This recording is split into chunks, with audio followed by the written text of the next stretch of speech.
사랑하는 우리 아버지 하나님, 오늘도 우리가 주일을 맞아서 귀한 성도님들 가정가정마다 이 시간 영상 앞에 있습니다. 그리고 이 시간 하나님을 향합니다. 비록 우리의 예배가 함께 모여 예배당에서 예배할 수는 없지만 아버지 하나님, 또 한 번 이 시간에 하나님의 은혜와 긍휼과 자비를 구합니다. 한 분 한 분 가정가정 하나님 임재해 주실 뿐 아니라 위로해 주시고 치유해 주시고, 혹시 우리 가운데 연약한 자들이 있다면 모두 다 깨끗이 나올 수 있도록 도와주시옵소서. 그리고 이 세상의 모든 죄악을 아버지 하나님 우리가 먼저 회개할 수 있도록 도와주시기 원하고, 아버지 하나님, 하나님의 긍휼하심으로 이 세상이 다시 일상으로 정상으로 돌아갈 수 있도록 허락하여 주시옵소서. 감사하고 예수님의 이름으로 기도합나이다. 아멘. 오늘은 사사기 그 8장의 마지막 부분을 같이 공부하려고 하는데요. 지난주에 우리는 그 기드온의 그 끝이 좋지 않은 삶에 대해서 같이 살펴봤어요. 아무리 시작이 좋아도 마침이 좋지 못하면 그 인생은 잘 살았다고 얘기할 수 없습니다. 그런데 오늘도 같은 맥락인데 그 마지막 부분의 이야기들을 조금 하려고 지난주하고 조금 오버래핑 되는 데가 있습니다. 오늘은 저는 제목을 그냥 이렇게 잡았습니다. 자기 눈에 들보는 잘 안 보인다라는 거죠. 지난 어제 새벽인가요? 어제 새벽 예배 때 제가 잠깐 그런 이 말씀을 인용을 했는데, 어느 분이 물었다잖아요. 어느 석학한테 요즘 현대인은 도대체 현대인의 정의가 뭡니까? 현대인은 도대체 어떤 사람들입니까? 라고 물었더니, 쉽게 말하면 현대사회는 어떻습니까? 참 해박한 지식을 가지고 있습니다. 많은 과학, 어떤 문명, 많은 지식 등등, 많은 건강에 대한 지식이라든지 아주 정말 많은 지식을 알고 세상을 얼마나 많이 아는지 모르고요. 요즘도 그렇잖아요. 우리 정말 그 구글만 하면 뭐든지 어떤 지식이든지 우리 쉽게 찾아낼 수 있고 배울 수 있습니다. 그런데 이 현대인의 특징은 바로 뭐냐면요, 세상의 것은 너무너무 많이 잘 아는 것 같은데 정작 자기 자신에 대해서는 정말 모른다는 거예요. 내가 누군지. 사실 우리가 제일 모르는 게 나 자신일 수 있고요, 제일 많이 나 자신에 대해서 속지요. 다른 사람을 향해서는 우리가 손가락질을 할 수도 있습니다. 지적을 할 수도 있지만 나에 대해서는 다 너무 관대하게 그럴 수도 있지라고. 저는 참 이 시대의 패역함을 글쎄 한 단면을 가지고 얘기하기는 좀 어렵지만, 제가 알기로는 그 뉴스에서 이 나라 정부에서 또 국가에서 계속해서 얘기하는 게 뭐였습니까? 개인적으로 그 불꽃놀이는 안 했으면 좋겠다, 하지 말아달라고. 그렇게 누누이 부탁을 한 것을 제가 뉴스를 통해서 보았거든요. 그런데 어제 정말 대단하더라고요. 아마 성도님들도 많이 느끼셨을 것 같은데, 계속 소리가 나더니요, 새벽 1시쯤인가요? 저는 집 앞에서 차 사고 났는 줄 알았어요. 그래서 자다 말고 저하고 제 아내가 벌떡 일어나서 창문으로 뛰어갔는데 별일은 없는 것 같더라고요. 얼마나 많은 사람들 그렇게 나라에서 하라고 그러는데 말 안 들어요. 그저 너무 자유하면서 방종 이상으로 가까운 그런 삶들을 사는 게 아닌가, 그런 생각을 해봅니다. 어쨌든 자기 자신에 대해서는 참 잘 모르는 게 이 세상 지금 현대인들의 모습이다. 우리를 포함해서 그렇죠, 여러분. 지금 특별히 오늘 이 본문은 그 기드온의 마지막 이야기예요. 마지막 때 이야기, 그 마침인데 참 슬픈 이야기죠. 여러분, 한 사람의 지도자가 세워진다는 것은 결코 쉬운 일이 아닙니다. 하루아침에 세워지지 않습니다. 특히나 우리가 아는 기드온은 정말 평범한, 어쩌면 평범 이하의 한 청년이었었잖아요. 정말 용기도 없고 배짱도 없는 그런 사람이었습니다. 그런 그가 하나님을 경험하게 되고 하나님을 체험하고 나날이 변화가면서 그 가운데 놀라운 경험들을 하고 하나님의 그 승리를 경험하면서 그가 정말 온 국민적인 영웅으로 부상됩니다. 짧은 우리는 몇 장에 걸쳐서 성경을 보고 있지만 사실 그의 일생이 정말 얼마나 드라마틱하게 정말 지도자로 변하는지 몰라요. 결코 쉬운 일은 아니겠죠. 말로 볼 때는 쉽죠. 그러나 여러분, 바알의 우상을 아버지 집에 있는 것을 폐한다든지, 여러분 미디안과의 전쟁을 한다든지, 300명 가지고 15만 명을 쫓아간다든지 등등, 이런 일들은 결코 쉬운 일이 아닙니다. 쉽게 해낼 수 있는 일이 아닌데, 그런 일들을 통해서 정말 국민적인 영웅으로, 지도자로 그렇게 부상하게 되잖아요. 그런데 그렇게 지도자가 되는 것 정말 어려운 일인데 지도자가 되고 난 이후에 지도자로서의 그 역할을 끝까지 하는 것은 더 어려운 거예요. 어찌 보면요. 그래서 사업하시는 분들이 전에 이런 얘기를 하시더라고요. 돈 버는 거 쉽지 않죠. 여러분, 돈 버는 거 참 쉽지 않은데요, 번 돈 지키긴 더 어렵다고 그래요. 어쩌면 비슷한 맥락일지도 모르겠어요. 여러분, 왜 지도자로서의 그 위치를 계속해서 유지하기가 쉽지 않을까요? 지도자로서 산다는 데는 거기엔 많은 유혹들이 있을 수 있어요. 그리고 넘어질 수 있는 그런 순간들이 너무 많다라는 거. 우리는 종종 뉴스나 신문을 통해서 많이 보지 않습니까? 그 유명한 사람들, 그 유명한 정치가들, 그 유명한 어떤 그 연예인들, 유명한 어떤 목사님들조차도 여러분 너무나도 넘어지는 사람들이 많잖아요. 그 유명한 사람들 그 자리까지 가기에는 보통 어려운 일이 아니지 않습니까? 얼마나 많은 노력이 있었고, 얼마나 많은 수고가 있었고, 얼마나 많은 남모르는 정말 정말 부단한 노력이 있음에도 불구하고 정상에 올라가서 거기서 무너지는 사람들을 우리는 너무나도 쉽게 자주 보고 있다라는 거예요. 그만큼 성경 말씀에 우리에게 늘 말씀해 주신 선줄로 생각하면 넘어질까 조심하라는 거죠. 뭐 이걸 모르는 분이 누가 있겠습니까? 근데 정작 우리는 나는 넘어지지 않을 것 같은 착각 속에 살 때가 너무 많다라는 겁니다. 기드온, 제가 말씀드렸지만 처음 그가 부르심을 받을 때는 정말 연약한 자 아닙니까? 정말 부족한 자 아닙니까? 자기 스스로도 뭐라고 얘기했습니까? 나는 가장 작은 자 중에서도 제일 꼬렙이라고, 제일 작은 자라고 자기 스스로 그렇게 고백했던 사람입니다. 그래서 그는 하나님이 그에게 명령을 할 때마다 그 자신이 없어서 하나님 앞에 표적을 구하고 또 매달리고 또 매달리고, 그렇게 했던 그가 이제 그의 말년에 노년에 어떻게 됩니까? 모든 전쟁을 끝내고 미디안과의 전쟁을 끝나고 태평성대를 누리는데 무려 40년을 누립니다. 국민적인 영웅으로, 지도자로 그렇게 40년을 그가 누리고 있다라고 성경은 얘기하잖아요. 그때 사람들이, 지난주에 우리 보았던 본문인데, 사람들은 기드온에게 와서 뭐라고 얘기합니까? 당신과 당신 아들과 당신 후손들이 우리를 다스려 달라고, 우리 백성을 다스려 달라고, 왕이 되어 달라고. 그랬더니 기드온이 뭐라고 답을 하냐면, 나는 아니라고, 그렇게 하지 않겠다고, 나나 우리 후손들이, 내 자식들이 그러지 않겠다고, 오직 여호와만이 우리의 왕이라고 분명히 모범 답안을 이야기합니다. 잘한 거죠, 여러분. 그런데 정말 그의 속마음이 그랬을까? 성경에 이것을 직접적으로 나타나 있지는 않지만 모든 정황을 보면 그의 속마음은 겉과 속이 달랐다는 것을 알 수 있어요.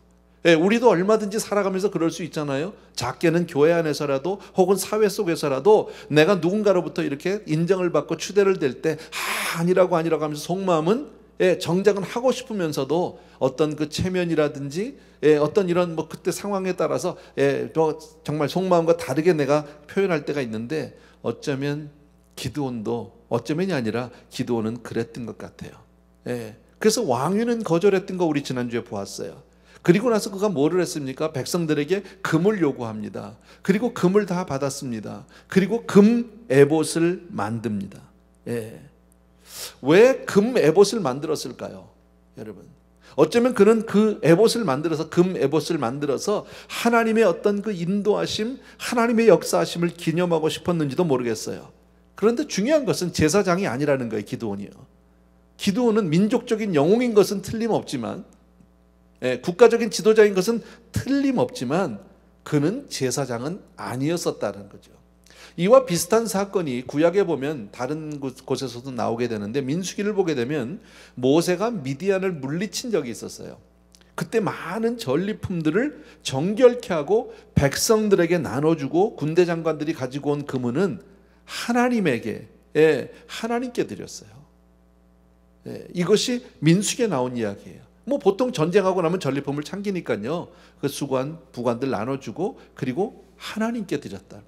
이게 다른 점이죠.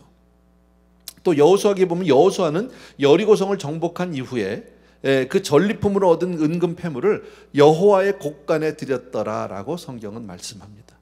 근데 기드온은 뭐 했습니까? 그렇게 하지 않았어요. 하나님께 드리지 않고 그리고 그것을 모아서 금 에봇을 만들었다라는 겁니다. 여러분, 이게 참 아이러니예요. 사람이 얼마나 자기 자신을 모르느냐 하면, 기드온이 처음 하나님을 만나고 그리고 하나님의 은혜를 경험하죠. 반석에서 막 불이 나와서 그가 드린 제물 고기를 다 태워버리고 했던 사건을 우리 기억합니다. 그리고 난 이후에 그가 받았던 첫 번째 사명이 뭡니까? 기억하십니까 여러분? 그가 받았던 첫 번째 사명은 자기 아버지 집에 있는 바알의 제단과 아세라상을 쳐 부수는 거였었어요. 그런데 지금 기드온은 뭘 하고 있습니까?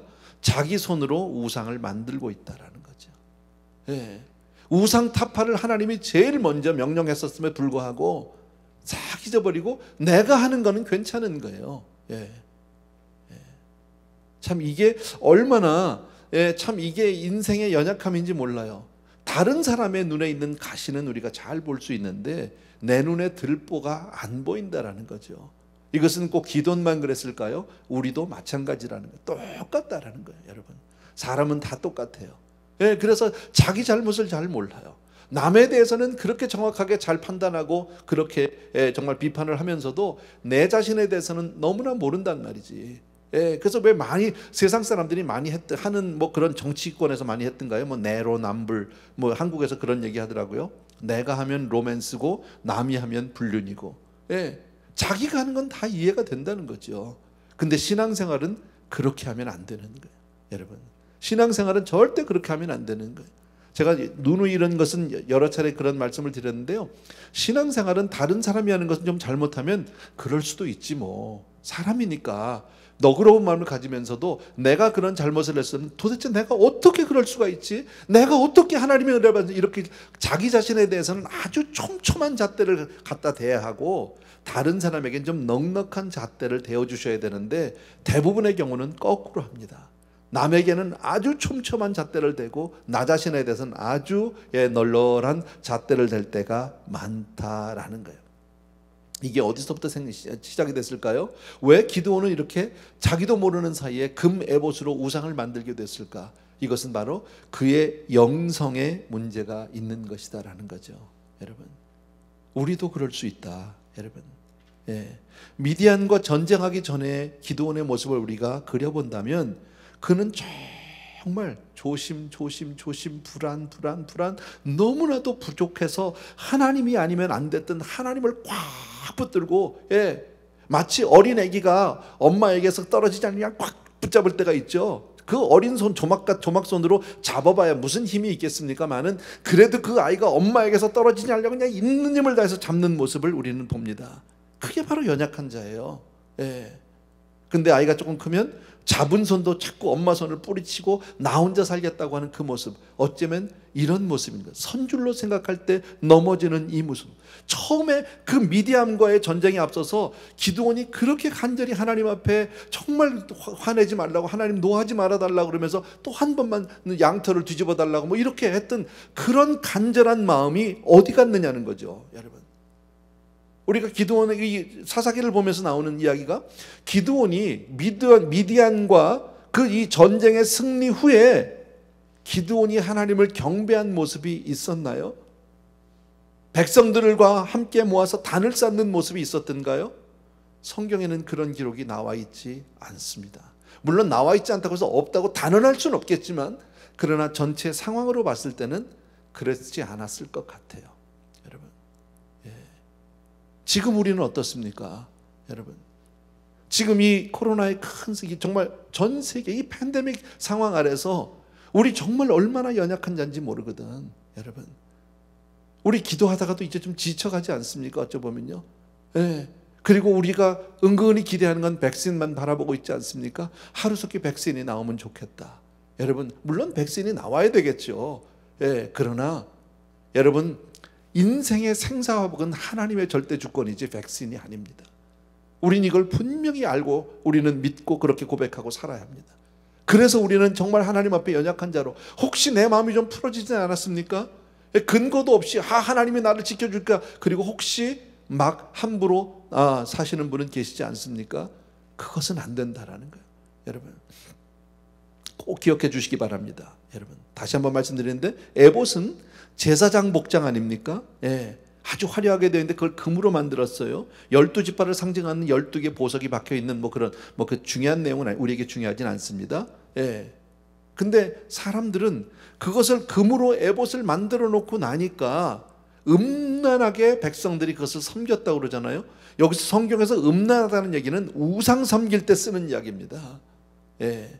그것을 하나님이 아닌 다른 것을, 그 형상을, 그걸 가서 섬기기 시작을 했다라는 거죠. 이게 우리 인생의 참 연약함이다. 예나 지금이나 사람들은 보이지 않는 하나님보다는 자꾸 보이는 무언가를 구해요. 예. 정말 하나님을 보이는 어떤 형상으로 세상의 피조물로 만들려고 하는 그런 경향이 우리에게 있습니다. 예. 이게 참 얼마나 연약한지. 뭐 여러 가지가 있을 수 있는데 대표적인 것 가운데 하나가 십자가일 수도 있어요. 십자가 우리에게 너무나도 중요한 거죠. 예, 십자가야말로 기독교 신앙에서 가장 핵심이지만 십자가라는 형상이 기독교 신앙의 핵심은 아닙니다. 여러분 아시겠지만 십자가의 의미겠죠. 예. 왜 주님이 십자가에서 달려 돌아가셨고 왜 주님이 그 십자가에서 다시 부활하셨고 하는 그 내용이지, 우리의 죄가 어떻게 처리돼 그 내용이지 십자가 자체는 아닌데, 좀 우스꽝스러운 얘기지만 아주 제가 어렸을 때 뭐 그 드라큘라 영화 보면은 왜 이렇게 십자가를 이렇게 탁 대면 막 사자님하고 막 뒤로 도망가고 그러잖아요. 그건 아니죠, 여러분. 십자가 형상에 십자가 자체에 무슨 거기에 능력이 있겠습니까? 그 정말 그 이 의미, 그 믿음, 십자가를 믿는 그 믿음이 능력이 있는 줄로 믿습니다. 그런데 우리에게도 그런 부분이 없다고 말 못하는 게, 어떤 분은 그러잖아요. 마음이 너무 불안하고 그러면 십자가를 꼭 쥐고 자면 마음이 그렇게 잠이 잘 온다고. 뭐 그런 분도 있어요. 그 고마워요. 십자가를 붙들고 있는 너무 고마운데 이 형상을 의지해서는 안 되는. 근데 이스라엘 백성들도 똑같이 금 에봇을 가서 음란하게 섬기기 시작을 했는데, 그것을 그렇게 만든 장 본인이 누구예요? 기드온이에요, 여러분. 자, 오늘 본문을 조금 보면서 우리 같이 볼 텐데 30절과 31절을 보겠습니다. 8장 30절과 31절인데 같이 한번 집에서도 읽어봅시다. 같이 시작. 기드온이 아내가 많음으로 그의 몸에서 낳은 아들이 70명이었고 31절 세겜에 있는 그의 첩도 아들을 낳았으므로 그 이름을 아비멜렉이라 하였더라. 뭐 지난주에도 한번 보았는데 뭐 대단한 귀절 같지 않아요, 여러분. 자, 기드온은 왕위를 거절했어요. 그죠? 근데 그는 살기는 왕처럼 살았어요. 부인이 70명이라면 부요해야 되겠죠. 가난해가지고는 부인 70이 안 되겠죠, 여러분. 거기다 첩도 있어요. 자식들도 있어요, 여러분. 정말 아이러니컬한 게 뭐냐면 그 많은 자식들이 다 기록이 되어 있지만 이름이 누군지는 몰라요. 근데 첩이 난 아들 하나의 이름이 성경에 기록이 되어 있어요. 우리가 읽은 31절에서 본 누구예요? 아비멜렉이에요. 근데 이 아비멜렉은 뜻이 있어요. 여러분 히브리 이름에는 뜻이 있는 거 우리가 알잖아요. 아비멜렉은 어떤 뜻이냐면 이런 뜻이에요. My father is a king. is a king. 내 아버지가 왕이다예요. 아비멜렉이라는 이름의 뜻은 내 아버지가 왕이다예요. 근데 여러분 사람의 이름은 아이의 이름은 누가 지어줍니까? 아버지가 지어줍니다.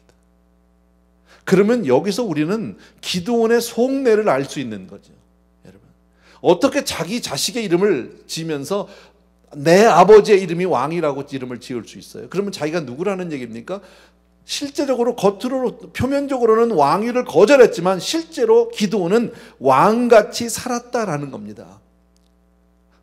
기드온은 왜 70명이나 되는 아내가 있었고 첩이 있었을까? 성경은 거기에 대한 설명을 해주지 않고 있어요. 그러나 우리가 추정해 볼 수 있어요. 첫 번째, 아주 가장 쉽게는 육신의 정욕적인 문제라고 생각해 볼 수 있어요. 그러나 꼭 육신의 정욕 때문일까? 아니에요. 또 하나 우리가 합리적으로 생각해 볼 수 있는 건 바로 뭐냐면, 옛날 그런 지도자들 간에 어떤 모든 결혼은 대부분이 다 정략 결혼이에요. 이웃 나라와 이웃 국가들과의 전부 정략. 이렇게 힘 있는 지도자들은 지금도 마찬가지죠. 뭐 정치하는 사람들이라든지 재벌이라든지 그 자제들 결혼하는 거 보면 대부분 다 정략 결혼 아닙니까? 근데 과거에는 특히나 이런 고대 사회 때는 어땠습니까? 더더욱이나 정략 결혼인 거. 왜 정략적으로 결혼을 합니까? 무엇 때문입니까? 국가의 안보를 위해서입니다. 나라를 지키고 정치와 외교로 내 나라를 지키기 위해서 이렇게 70명이나 되는 아내와 더불어서 그 자녀들 하면은 얼마나 많은 주변 국가들과 주변의 지도자들과 함께 그런 이 사돈 관계를 맺게 되었는지 몰라요. 이 말은 뭐예요? 여러분, 하나님을 의지하지 아니하고 인간적인 방법으로 나라를 자기가 구하고 자기가 지키는 것 같이 이렇게 되어버렸다라는 거예요. 이건 분명히 신앙의 삶은 아니겠죠, 여러분. 지금도 하나님은 하나님의 자녀들이, 백성들이 오직 하나님만을 의지하기를 원합니다. 세상의 것이 아닌, 힘이 아닌, 물질이 아닌, 어떤 인맥이 아닌 오직 하나님만을 의지하기를 원하시는 줄로 믿습니다. 그래서 과거에 보면, 신명기에 보면 하나님이 왕에게 금한 몇몇 가지가 있어요.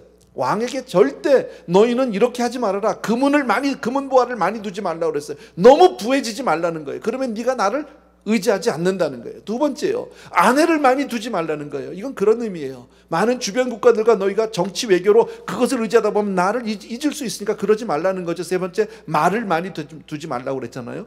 아내를 많이 두지 말라고 명령을 하셨는데 기드온은 많은 아내를 두었고, 그리고 아들은 아비멜렉이라고, 첩이난 아들은 아비멜렉이라고 그렇게 이름까지 했어요. 그렇게 본다면 기드온은 겉으로는 절대로 나는 왕이 아니라, 나는 절대로 왕은 안 한다, 무슨 소리냐, 하나님만 왕이다, 이렇게 말로는, 입으로는 고백을 했지만 실제 그의 삶은 어떤 거예요? 그의 실제 삶은 왕인 거예요. 정말 얼마나 자기가 왕이 되고 싶고 실제적으로는 정말 왕으로 군림하고 싶은 마음이 누구보다도 강력하게 있었던 사람이 아닐까. 사람이면 다 그런 거예요. 정말 힘없는 청년, 정말 부족한 청년, 부끄러운 청년이 정말 여러 어떤 경험을 통해서, 어떤 하나님의 역사를 통해서, 기적을 통해서 그가 민족적인 지도자로 부상을 하게 될 때는요, 나도 모르는 사이에 내가 커진 거죠. 나는 대단한 사람인 거죠. 나였기 때문에 이 나라를 지킬 수 있었고 구할 수 있었던, 그렇게 착각할 수 있어요. 우리도 마찬가지 아니에요, 여러분? 우리 이민 올 때, 우리 흔히 이런 얘기 많이 하잖아. 이민 올 때 나 가방 하나 들고 왔어요. 이민 올 때 나 몇백 불 가지고 왔어요. 이런 우리 고백들 많이 하잖아요. 그러다가 몇십 년을 살다 보니까 이제 재물도 좀 얻었어요. 사회적인 지위도 생겼어요. 힘도 좀 생겼어요. 그러다 보니까 마치 나는 원래부터 그런 사람인 것처럼. 아니요, 우리 믿는 성도님들요, 교회는 의인이 오는 곳이 아니죠. 용서받은 죄인이 오는 곳이죠. 분명 나는 용서받은 죄인임에도 불구하고 오랜 신앙생활과 직분을 받고 나면 어떻게 됩니까? 사람은요, 나는 마치 날 때부터 의인인 것 같이 착각합니다. 그리고 그렇게 살지 못하는, 정말 잘못하는 형제들을 보면 그때부터 판단하고 정죄하기 시작하는 것이 우리의 모습 아니냐는 거죠. 여러분, 이 기드온의 이야기를 통해서 우리는 적어도 이런 사람은 되지 말아야 되겠다. 내 눈에 들보를 보지 못하는 그런 불행한 인생이 되어서는 아니 되겠다라는 겁니다. 기드온은 누구보다도 성령의 역사와 은혜가 강력한 그런 역사가 있었던 사람입니다. 기적도 경험을 많이 했습니다. 여러분, 우리 삶 가운데 이런 기적이 있었다면 얼마나 좋겠습니까? 나도 이런 간증 좀 해봤으면 좋겠어요. 하나님 앞에 기도했더니 하나님이 그냥 손수건을 확 적셔주셨다. 하나님 앞에 그 다음날 얘기했더니 손수건은 바삭바삭 말랐는데 그냥 온 마당이 다 젖었더라. 이렇게 나도 한번 해보고 싶어. 여러분, 이런 기적이 한 번만 있으면 얼마나 좋겠습니까? 엄청난 은혜를 받은 거죠.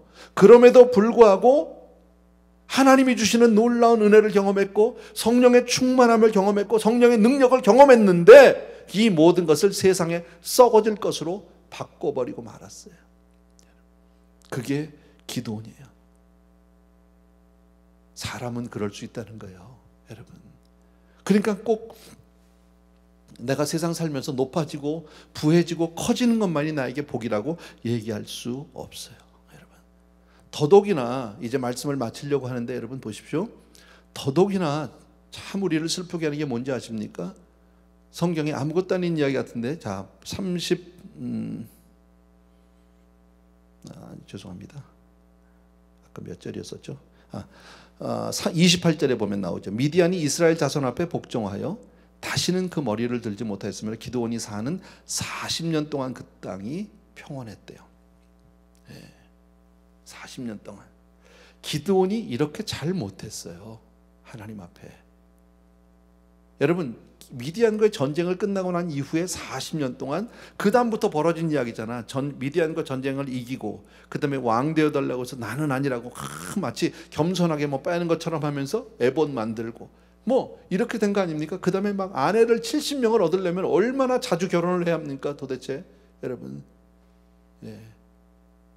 1년에 10번을 결혼식을 하면 다달이 해야 되는데 그래도 7년이고요. 1년에 7명이라고 해도 10년을 해야 되는 겁니다. 그렇잖아요. 1년에 어떻게 결혼식을 7번, 10번씩 하겠습니까? 난 모르겠어. 어떻게 했는지. 어쨌든 거기다 또 뭐 결혼식 안 하고 첩도 있고 뭐 이런데 그렇게 살았는데 이 참 40년이 평안해요. 그렇게 사는데 평안해. 이게 문제죠. 그렇게 살면 뭐가 막혀야 되거든요. 그렇게 살면 안 되는 게 있어야 되고 매를 맞고 징계를 받아야 되는 건데, 그런데 성경은 40년 동안 평안하다고 성경이 말씀하고 있지 않냔 말이지, 여러분. 오래 참으신 하나님, 여러분. 지금 내가 평안하고 지금 내가 잘 된다고 정말 그게 잘 된 것이냐, 이거 한번 생각해 봐야 되지 않을까요?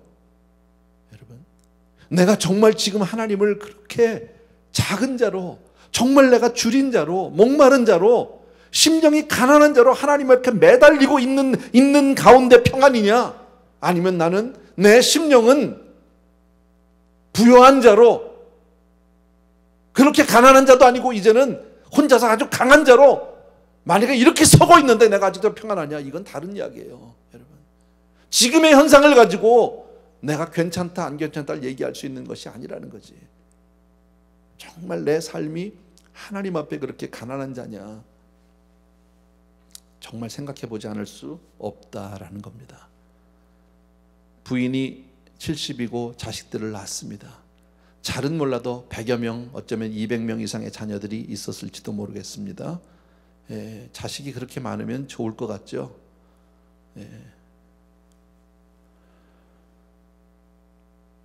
그 다음 장에 보면, 다음 주에 보겠는데요, 아비멜렉이 다 죽이는데요, 한 번에.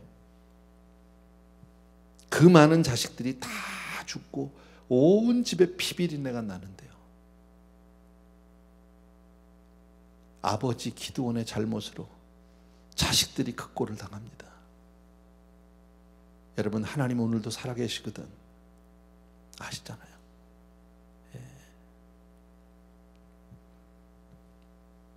태평한 이후에 이스라엘 백성들은 바로 하나님을 떠나지 않았어요. 여전히 하나님을 섬겼어요.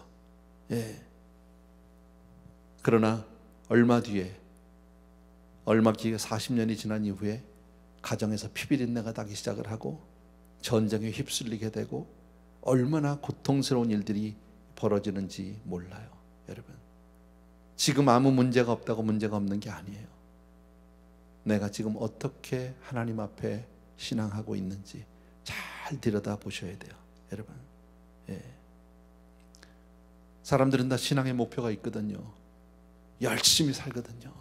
그리고 하나님 앞에 열심히 매달리는데 목표를 혹시 이루고 나면 다 됐다고 생각하는 그 순간에 바로 기드온과 같은 삶으로 전락하게 될 수도 있다라는 거예요. 일반적으로 그렇지 않습니까? 많은 사람들이 성공하기까지는 얼마나 부단한 노력을 하는지 몰라요. 근데 성공하고 나면요, 그때부터 나도 모르게 타락하잖아요. 나도 모르게 게을러지기 시작하잖아요. 여러분, 성공한 이후의 삶이 달라지는 모습을 얼마나 많이 봅니다. 여러분, 우리도 기드온처럼 나는 왕이라고, 왕은 아니라고 얘기하지만 속으로는 왕으로 군림하는 사람들이 얼마나 많이 있는지 몰라요. 여러분, 기드온은 정말 슬픈 지도자예요. 사사시대 때 가장 정말 안 좋은 영향을 끼친 사람입니다. 솔로몬 왕국 시대와 그 후대에 있어서 가장 안 좋은, 정말 가장 좋지 않은 지도자의 모델이 바로 기드온입니다. 여러분,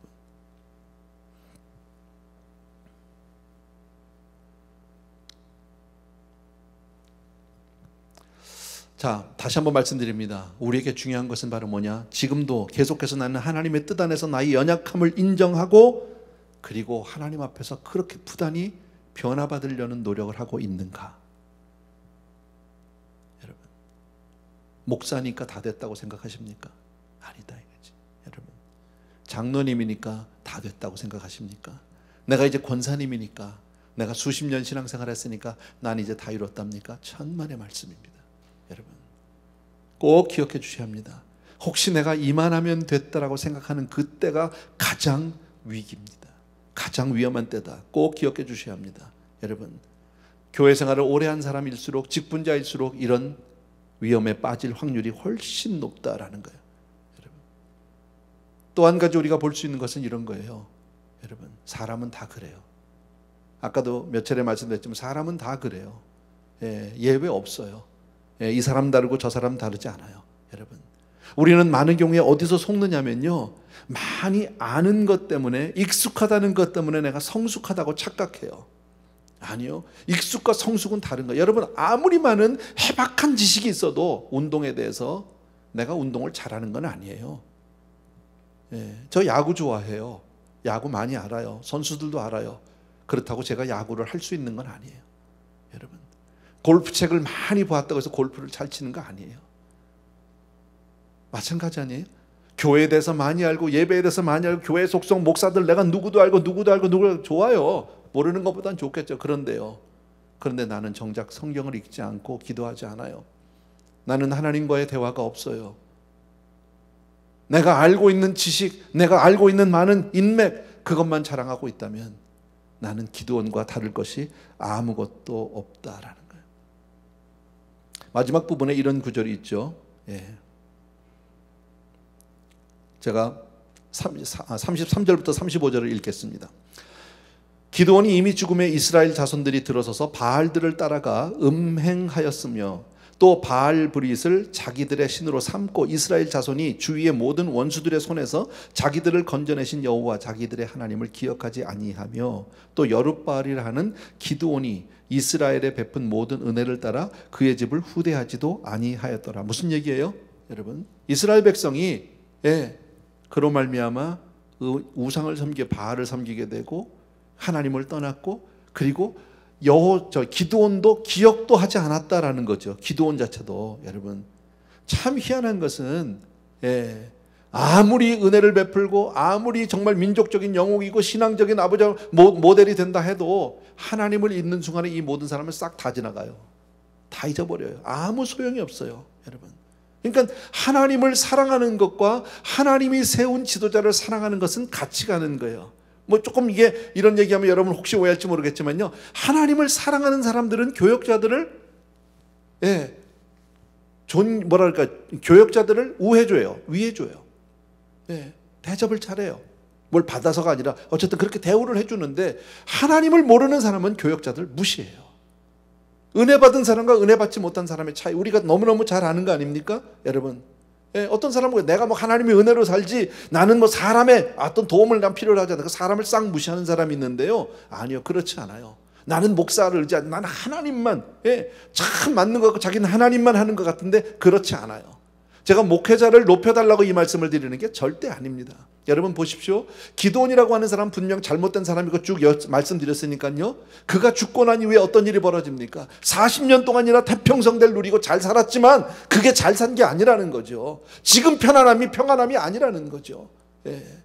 하나님 앞에 내가 정말 그 가난함을 잃는다면, 하나님 앞에 내가 그 간절함과 연약함을 내가 잊고 산다면, 나는 정말 살아도 죽은 자예요. 선줄로 생각하지만 스스로 이미 넘어진 자일 수도 있고요.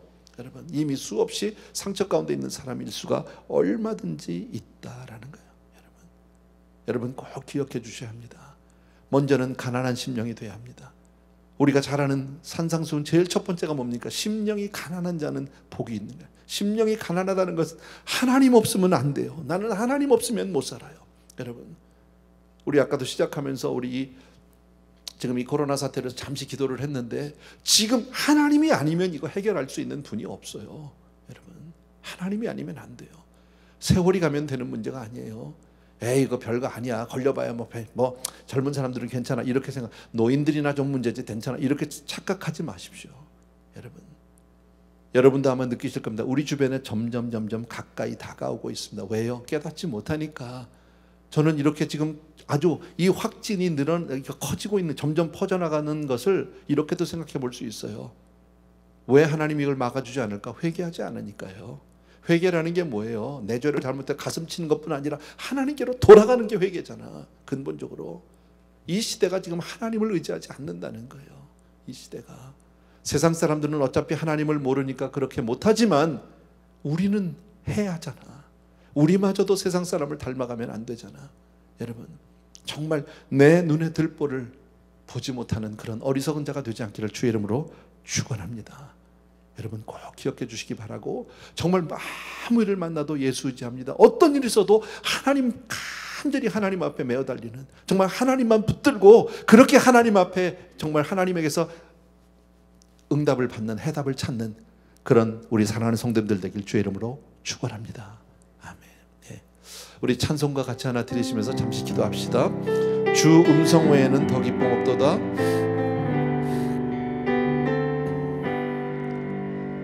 주 음성 외에는 더 기쁨 없도다. 날 사랑하신 주 늘 계시옵소서. 기쁘고 기쁘도다. 항상 기쁘도다. 나 주께 왔사오니 복 주옵소서. 나 주께 왔으니 복 주시옵소서. 주 함께 계시면 큰 시험이 이네. 기쁘고 기쁘도다. 항상 기쁘도다. 나 주께 왔사오니 복 주옵소서. 3절 합시다. 주 떠나가시면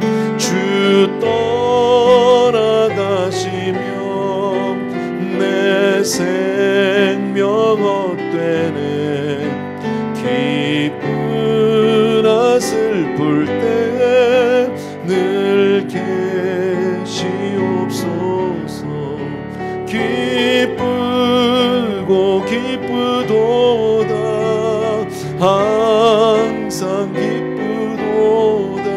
나 주께 왔사오니 복 주옵소서.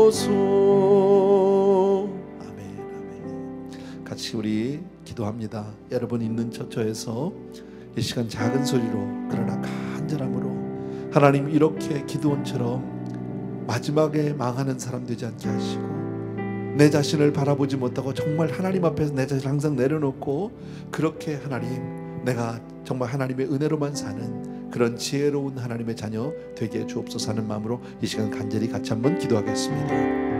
사랑하는 아버지, 오늘도 말씀을 통해서, 기도를 통해서 우리의 삶에 봅니다. 연약한 도와주시기 원하고 주님 감사합니다. 사랑하는 아버지, 주의는 진심으로 아버지, 우리를 불쌍히 여겨주옵소서.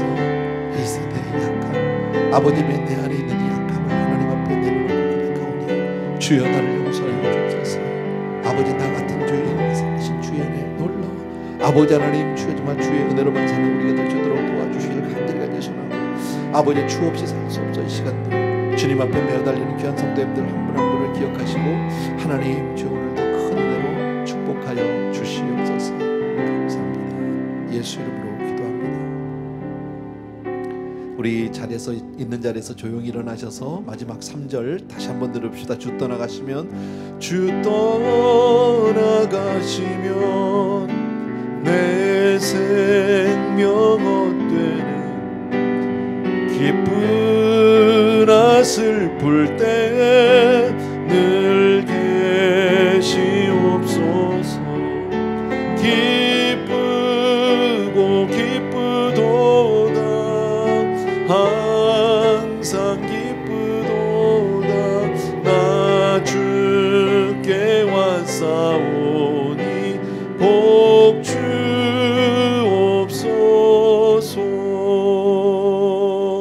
아멘 아멘. 사랑하는 우리 아버지 하나님, 오늘도 기도원이라고 하는 귀한 한 사람을 통해서 정말 우리의 삶에 아버지의 반면 교사를 삼습니다.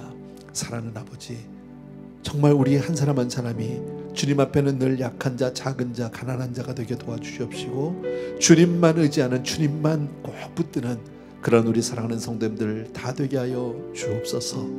혹여라도 우리들이 교만하지 않게 도와주시기 원하고, 특별히 이 어려운 시대에 하나님 앞에 정말 회개에 앞장서서 하나님 주의 정말 이 정말 모든 위기를 하나님의 은혜로 회복할 수 있도록 도와주시옵소서. 우리 사랑하는 성도님들 가정마다 하나님의 은혜로 채워주시옵시고 또 한 번 주 없이 살 수 없는 그런 복된 인생으로 하나님 축복하여 주시옵소서.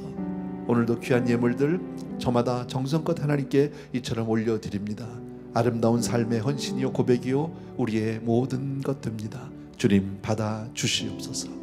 이제는 우리 주 예수 그리스도의 은혜와 하나님 아버지 그 무한하신 그 사랑하심과 성령님의 오늘도 한 분 한 분 위로하시고 축복하시고 그리고 은혜 위에 은혜로 우리를 붙들어 주시는 놀라운 은총이 특별히 이 시간 예배의 자리에서 또 한 번 하나님 앞에 간절함으로 나온 귀한 성도님들 위에와 자녀들 위에와 이 자리에 함께한 우리 스태프들 위에 이제로부터 영원토록 함께 계실지어다.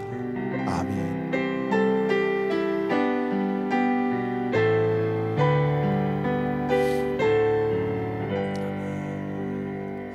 예배 마쳤고요. 오늘도 거룩한 주일 되길 바랍니다. 감사합니다.